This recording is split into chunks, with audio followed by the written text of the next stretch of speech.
평안히들 계시죠? 오늘 1월 18일 목요일입니다. 하나님 앞에 매일 예배로 나아갈까요? 같이 한번 기도하겠습니다. 좋으신 하나님, 늘 하나님을 찬송하는 사람으로 살고 싶습니다. 하나님이 원하시는 삶을 살아가도록 저희들에게 힘이 되어 주옵소서. 오늘도 말씀을 열었습니다. 하나님의 말씀이 우리에게 주시는 가르침을 받을 수 있도록 우리 마음이 먼저 정갈해지게 하옵시고, 들은 말씀을 잘 정리할 수 있도록 우리의 지적인 폭도 넓어질 수 있도록 주님 도와주옵시며, 또 성령님 함께 하셔서 깨달은 바가 있다고 하면 그 말씀대로 행하며 살아갈 수 있는 저희 모두가 되도록 하나님 함께 해 주옵소서. 예수님의 이름으로 기도합니다. 아멘. 함께 부를 찬송은 정결하게 하는 셈이 264장입니다. 좀 익숙하지 않은 찬송일 수도 있는데요. 함께 나가는 찬송 영상을 보시면서 익숙하게 한번 따라해 보시면 좋겠네요. 자, 함께 찬송하겠습니다.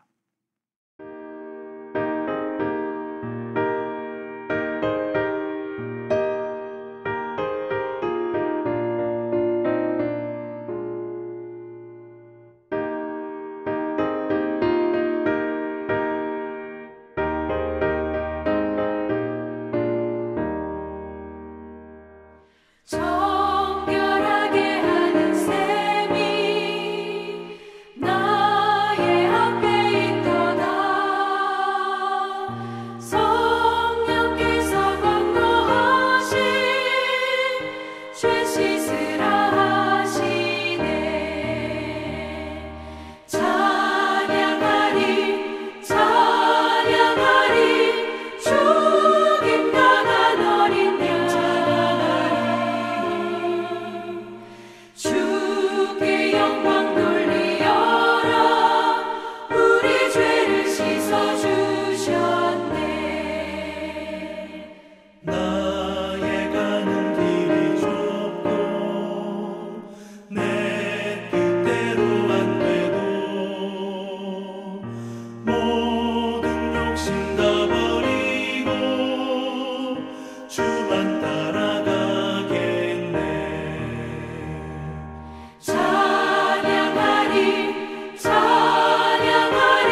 오늘 주신 하나님의 말씀 마가복음 7장 1절로부터 13절의 말씀입니다. 마가복음 7장 1절로 13절의 말씀 우리 한 목소리로 같이 한번 읽어볼까요? 바리새인들과 또 서기관 중에 몇이 예루살렘에서 와서 예수께 모여들었다가 그의 제자 중 몇 사람이 부정한 손, 곧 씻지 아니한 손으로 떡 먹는 것을 보았더라. 바리새인들과 모든 유대인들은 장로들의 전통을 지켜 손을 잘 씻지 않고서는 음식을 먹지 아니하며 또 시장에 돌아와서도 물을 뿌리지 않고서는 먹지 아니하며 그 외에도 여러 가지를 지키어 오는 것이 있으니 잔과 주발과 놋그릇을 씻음이러라. 이에 바리새인들과 서기관들이 예수께 묻되 어찌하여 당신의 제자들은 장로들의 전통을 준행하지 아니하고 부정한 손으로 떡을 먹나이까? 일시되 이사야가 너희 외식하는 자에 대하여 잘 예언하였도다. 기록하였으되 이 백성이 입술로는 나를 공경하되 마음은 내게서 멀도다. 사람의 계명으로 교훈을 삼아 가르치니 나를 헛되이 경배하는도다 하였느니라. 너희가 하나님의 계명은 버리고 사람의 전통은 지키느니라. 또 이르시되 너희가 너희 전통을 지키려고 하나님의 계명을 잘 저버리는도다. 모세는 내 부모를 공경하라 하고 또 아버지나 어머니를 모욕하는 자는 죽임을 당하리라 하였거늘 너희는 이르되 사람이 아버지에게나 어머니에게나 말하기를 내가 드려 유익하게 할 것이 고르반 곧 하나님께 드림이 되었다고 하기만 하면 그만이라 하고 자기 아버지나 어머니에게 다시 아무것도 하여 드리기를 허락하지 아니하여 너희가 전한 전통으로 하나님의 말씀을 폐하며 또 이 같은 일을 많이 행하느니라 하시고. 아멘. 미국에 처음 왔을 때 오래 사셨던 분들이 제게 하신 말씀이 있어요. 미국에 살면서 가장 스트레스를 많이 받는 것 중에 하나는 언어의 문제가 아니다. 법을 지키며 사는 것이다. 그런 말씀을 해주신 적이 있습니다. 미국은 법이 굉장히 강력한 나라이죠.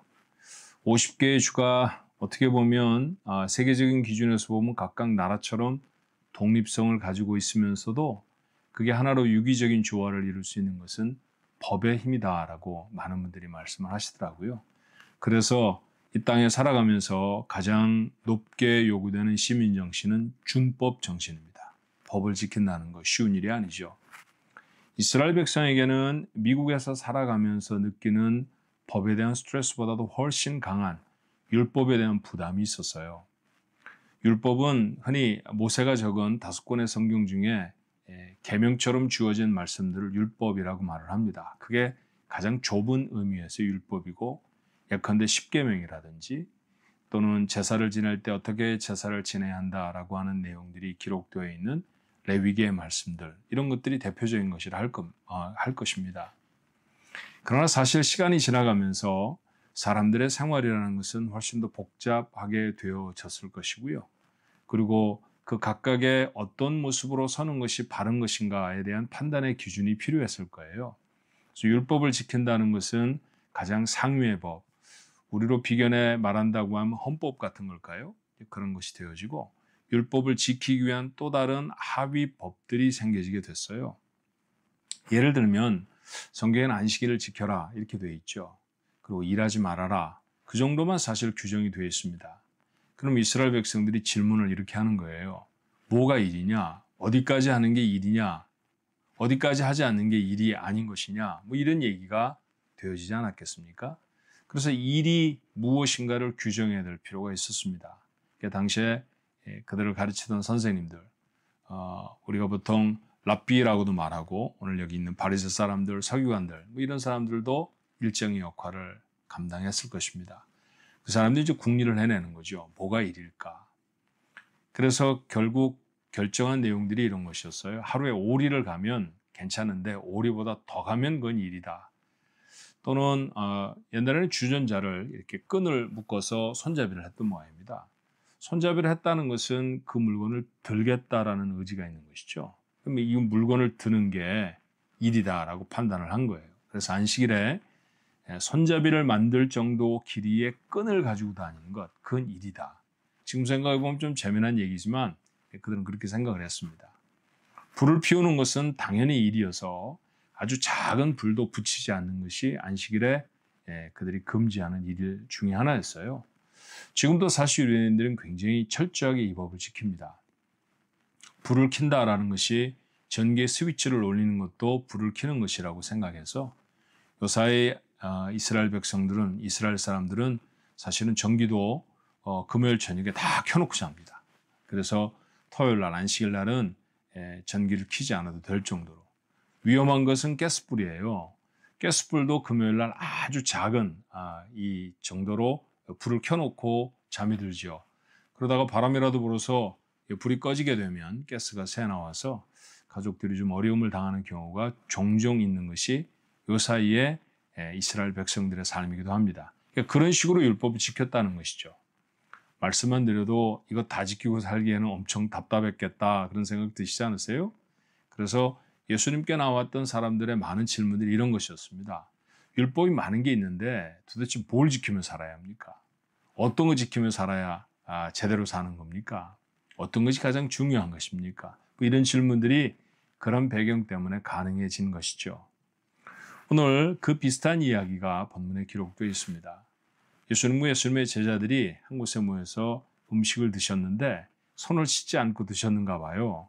손 씻고 먹어야죠. 그런데 뭔가 급했던지 아니면 예수님의 제자들은 어부 생활했던 좀 거친 사람들이었던지 손 씻는 것 이런 거 하지 않고 쉽게 음식을 드셨습니다. 그런데 곁에서 서기관과 바리새인들이 그걸 보다 막 비난하는 거예요. 왜냐하면 율법에 기록되어져 있는 것 아주 작게 기록되어 있지만 그것을 지키기 위해 장로들이 유전으로 만든 게 있거든요. 장로들의 전통이라고 오늘 본문은 되어 있죠. 그것들을 신학적으로는 울타리 율법 그렇게 말을 해요. 율법을 지키기 위해 세워진 또 다른 율법이라고 하는 뜻입니다. 거기에 의하면 손은 꼭 씻고 음식을 먹으라고 했는데 너희는 왜 그 장로의 율법을 지키지 않느냐? 손 씻고 밥 먹는 게 옳지요. 그게 건강을 위해서 좋을 것이고 먼지가 많았던 팔레스타인의 기후를 감안한다고 하면 이것은 아마 그 백성들의 건강을 위해서 그들에게 권장되어졌던 그런 장로들의 가르침이었을 것입니다. 그런데 예수님과 예수님의 제자들이 그런 일들을 하지 않자 예수님이 거기서 대해서 반발을 하신 거예요. 자, 뭐라고 말씀을 하십니까?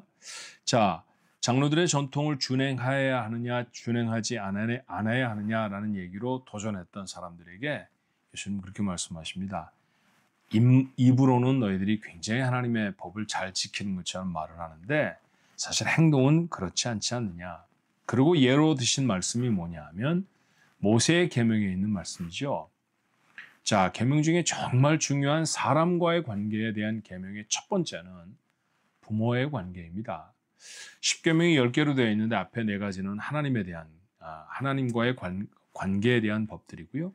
5번째 계명에서부터 10번째 계명까지 6가지의 계명은 사람 사이의 관계에 대한 계명이에요.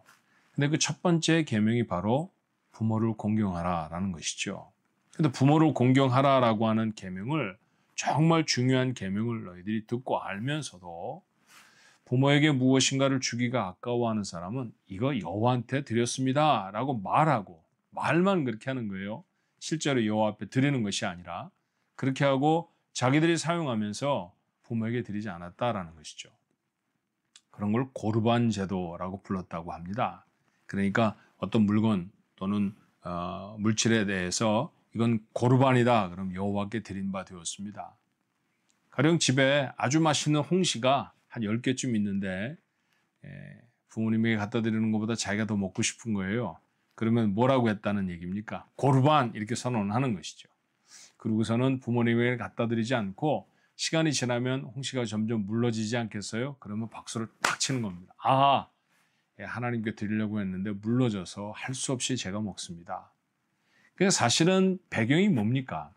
부모에게 드리기가 아까워서 하나님께 드렸다고 핑계대고 드리지 않는 것. 그것이 바로 너희들이 장로의 유전을 지키는 것 아니냐라는 얘기죠. 입으로는 대단히 말씀을 지키는 사람처럼 보이는데 실제 너희들의 삶은 하나님이 너희들에게 가르쳐준 법과는 너무 멀리 떨어져 있는 사람들이다 라고 하는 지적입니다. 아무 대답도 못한 것으로 보아서 아마 그들이 그런 태도로 살았던 것 같이 보여요. 자, 오늘 이 말씀을 읽으면서 우리가 받아야 될 교훈은 뭘까요? 저는 첫 번째로 반면교사처럼 이 바리새인과 서기관의 태도에서 본받을 게 좀 있지 않나 하는 생각이 들었어요. 정말 많은 사람들이 말로만 하나님 섬겼습니다. 입으로만 율법에 대한 얘기를 하면서 실제로 자신의 삶에서는 율법을 제대로 지키지 않고 살아가는 사람들이 더 많았던 것도 사실이에요. 그렇지만 정말 말씀 지키려고 애썼던 사람들이 있었거든요. 바리새인 중에 바리새인, 혹시 누군지 기억나시나요? 예, 바울이죠. 자기 자신을 가리켜 나는 바리새인 중에 바리새인이다 그렇게 말하며 놀라운 선언을 합니다. 내가 율법에 흠이 없는 사람입니다. 그러니까 율법을 지키려고 대단히 애를 쓰고 살아갔던 사람이라는 것이죠. 율법을 좀 넓게 확장해서 생각해 보면 하나님의 말씀이라고 하지 않을까요? 할 수 있지 않을까요? 바리새인과 서기관들은 정말 하나님의 말씀에 생명 걸고 사는 사람들이었습니다. 그게 지나쳐져서 나중에는 외식적으로 바뀌어졌고 마음은 따라가지 않은 채로 입으로만, 겉으로 나타나는 표현으로만 그렇게 하나님의 말씀했던 사람들이 있었음에도 불구하고 그 속에 여전히 이렇게 하나님의 말씀을 간절히 사모하는 모습이 있었다는 것은 우리에게 교훈이 되어야 하지 않을까 싶어요. 아직도 구원의 주님을 자신의 메시아로 인정하지 않는 유대 백성들, 그들은 지금도 열심히 토라를 읽습니다. 안식일이 되어지면 자신이 일터에 나가지 아니하고 그리고 성전에 와서 토라를 읽는 유대인 남자들의 모습을 우리는 정말 쉽게 발견할 수 있죠. 제가 이스라엘에 방문해서도 그들의 모습에 큰 도전을 받았던 것 여러분에게 몇 번 말씀을 드렸었습니다. 얼마든지 다른 것 할 수 있지 않을까요? 집에 문 꼭꼭 닫아 걸고 있으면은 집안에서 텔레비전을 보는지 아니면 포커 놀이를 하는지 사실 사람들은 아무도 모릅니다. 그렇게도 얼마든지 휴일을 지날 수 있었을 것인데 그들은 그 휴일이 단순한 휴일이 아닌 것이죠. 안식이라고 하는 이름이 붙어있는 그 휴일은 하나님의 말씀 앞에 나아가는 것, 그것이 바로 자신들의 삶의 모습이어야 한다는 사실을 그들은 지금까지 지켜옵니다. 하나님의 말씀에 대한 이런 관심, 이런 뜨거운 열정, 이것이야말로 우리가 놓치지 않아야 할 것이 되어야 하지 않을까 그런 생각이 들어요.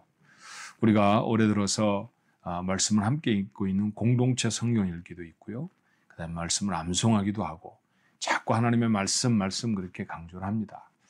어떤 분은 옛날로 돌아가는 것 아닌가 그렇게 말씀하시는 분이 계실지도 몰라요. 그렇지만 여러분, 사실 진리라는 것은 시대를 초월해 변하지 않아야 진리 아닙니까? 그것이 100년 전에도 1000년 전에도 진리였던 것이 오늘 우리에게도 진리여야 하는 것, 그것이 자명합니다. 하나님의 말씀이야말로 흔들림이 없는 진리이고요. 그 말씀을 마음에 담는 행위야말로 하나님의 사람들에게 있어서 시대를 초월해 반드시 가져야 할 일이라고 생각합니다. 우리 가족들 용기를 가지시고 이 말씀을 마음에 담음으로 하나님 앞에 나아가는 일, 이 일 게으리하지 않았으면 참 좋겠어요. 또 하나 오늘 이 말씀을 통해 교훈을 받을 수 있는 것은 정말 더 중요한 말씀이 뭐냐, 더 중요한 계명이 뭐냐라는 것이죠. 장로들의 유전보다는 하나님의 말씀이 훨씬 더 중요했던 것 사실이죠. 그런데 이 사람들은 장로들의 유전이라고 말하면 하나님의 말씀을 어겼습니다. 그러니까 고르반이라고 하는 건 장로들의 유전이었는데 그 유전을 가지고 부모를 공경하라라고 하는 하나님의 말씀을 침범했다는 것이죠. 오늘 그와 같은 모습으로 더 중요하지 않은 원칙들이 정말 지키고 살아가야 될 중요한 원칙들을 침해하고 살아가는 것은 아닌가 우리가 한번 돌아봐야 되지 않겠나 싶어요. 자, 정말 중요한 말씀은 무엇일까요? 마태복음 22장에 기록된 말씀입니다. 대계명이라고 제목이 붙어진 말씀이기도 하는데요. 그때도 율법사가 나와서 예수님께 질문을 하죠. 초도에 제가 말씀드렸던 것처럼 어떤 율법이 제일로 큽니까? 그때 하셨던 예수님의 대답을 여러분 잘 아세요. 마음과 뜻과 정성을 다하여 내 하나님을 사랑하라. 그리고 이와 같이 내 이웃을 내 몸과 같이 사랑해라. 이게 이 두 율법이 온 율법을 다 더한 것, 다 요약한 것에 다름이 없다라는 말씀이죠. 하나님 사랑하는 것, 사람 사랑하는 것, 이거 놓치면 다른 것을 아무리 잘해도 하나님 앞에 온전히 서 있는 사람의 모습은 아닐 겁니다. 오늘 또 하루 주셨습니다. 무엇하며 살을까요? 두 가지 하며 살면 어떨까요? 하나님 사랑하는 것. 어떻게 사랑해야 하는가라는 것은 여러분 나름 삶의 자리에서 좀 다 다를 거예요. 성령님 여러분에게 말씀하실 거라고 생각합니다. 하나님을 사랑하는 것은 이것이다 라고 성령이 여러분에게 지도하시는 바가 있다고 하면 그대로 나아가는 것이죠. 또 하나, 사람 사랑하는 겁니다. 정말 하나님 사랑하는 사람들은요, 정말 사람 사랑합니다. 그렇죠. 저는 이렇게 생각을 해요. 사람을 사랑함으로 하나님을 사랑하는 것을 나타내고 증거하는 것 아닌가 하는 생각이 듭니다. 오늘도 곁에 두신 분이 누구이든 여러분 잘 기억하시고 그 사람 하나하나를 사랑하며 지나십시다. 그렇게 사랑할 때 하나님의 영광을 받으실 거예요. 그렇게 오늘도 주의 말씀을 따라 살아가서 하루를 마칠 때 우리 마음속에 하나님 주시는 귀한 칭찬, 잘 살았다. 그런 말씀 여러분 모두의 마음에 담길 수 있었으면 참 좋겠습니다. 기도할까요? 좋으신 하나님, 오늘도 말씀에 대한 우리의 태도를 점검해 봅니다. 저희들은 얼마나 말씀을 사랑하고 말씀을 귀히 여기는지요. 늘 읽게 하옵소서, 늘 묵상하게 하셔서 그 말씀을 마음에 담게 하시고 머리에도 기억될 수 있도록 암송할 수 있도록 하나님 함께 해주시길 원합니다. 아버지 하나님 뿐만 아니라 우리에게 주신 하나님의 말씀 중 정말 중요한 말씀 우리가 놓치지 않고 합니다.